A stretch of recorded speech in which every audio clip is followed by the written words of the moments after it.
Starting with the top story at this hour, Imran Khan's Pakistan Tehreek-e-Insaf PTI is all set for a jalsa in Sanjani, an area in the outskirts of Islamabad. The rally holds significance for former Prime Minister Imran Khan, who just marked 1 year in jail. He is facing multiple charges from corruption to inciting violence. The PTI is attempting a major show of strength, with the party's leadership instructing members of National Assembly, members of Parliament, as well as all ticket holders from nearby constituencies to bring at least 500 workers each.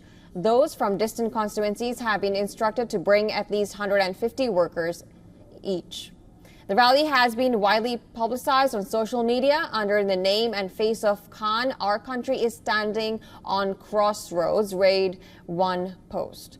The other read, if you want to change the situation, get out. PTI on several occasions had attempted to hold rallies but was denied the permission. This time the administration has granted conditional approval for the rally, specifying that it will run from 4 p.m. to 7 p.m. only. The administration has laid out strict guidelines ahead of the rally. The organizers have been asked to submit a list of attendees to the police. PTI has been asked to ensure there is no disruption of business or public movement. Attendees are not allowed to carry batons, objects of force, no anti-state speeches, no burning of flags allowed during the rally. Any violation of the guidelines the administration has warned would result in legal action against the said person as well as PTI.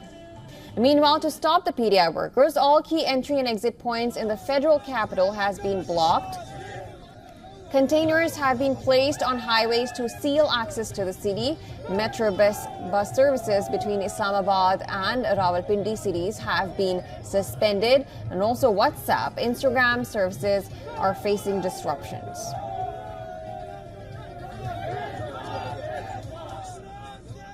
All right, for more on this, our Pakistan Bureau Chief Anas Malik is joining us live from Islamabad. Thank you so much for joining us. What is the latest that you can bring from the ground? Well, in about 30 minutes, Jyotsana, the gathering will start. I'm standing on the Iran Avenue, about 13 kilometers from the main sit-in or the protest site of the PTI rally. And what you see behind me, these are shipping containers that have essentially blocked the roads on the Iran Avenue that leads to the PTI sit-in protest, the protest rally place. Now, this is in sharp contradiction, rather violation to the agreement that the PTI did with Islamabad admins and vice versa, where the Islamabad admins had designated this very route itself, but it looks like it has been seemingly been violated by putting up these shipping containers unnecessarily. As it would be said, the Islamabad police cites some security reasons on their part. In fact, they went on to claim that they have recovered some explosives just this morning. Islamabad continues to remain on a high alert, whereas shipping containers continue to remain in parts of the city. The city remains fortified, it won't be wrong to say. But PTI on their part vow that they will be holding the jalsa, they will be holding this rally by hook or by crook, by all means, because they've postponed it enough. Remember, this rally has been postponed twice, and it also comes at a very critical time, or at a very significant moment rather. 7 months ago, on the same date, not the same day though, on the 8th of February is when the elections in Pakistan took place.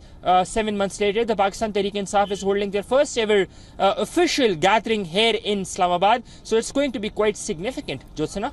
Right, and what kind of security measures do you think? We see that the containers, you just showed it to us. What kind of other security measures have been taken from the government? They have allowed, and as you pointed out, it's ironic that they've placed the containers as well.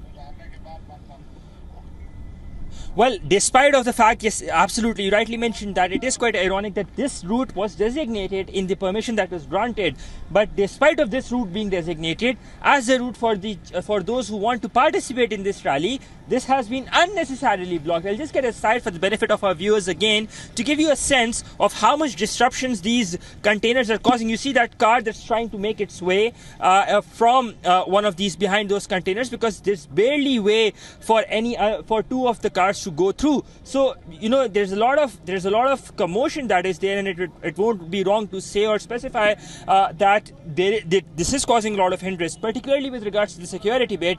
We know that at least 4,000 security personnel all across Islamabad have been deployed. The anti-riot police have been on standby, because remember, in case if the numbers get huge, and in case if what the admins believe would be a violation of the pact that the PTI has done, then we can expect some sort of a showdown there.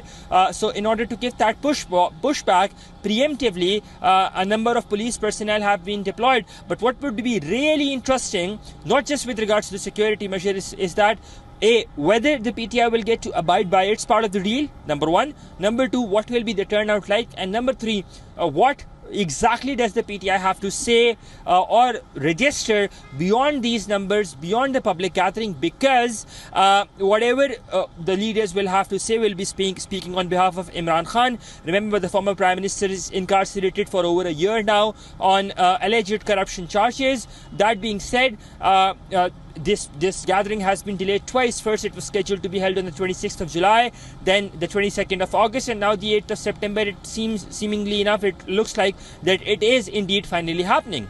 Jyotsana? Right, Anas. Thank you so much for bringing us the latest. Of course, we'll be tracking, and we'll get back to you for everything that unfolds from now.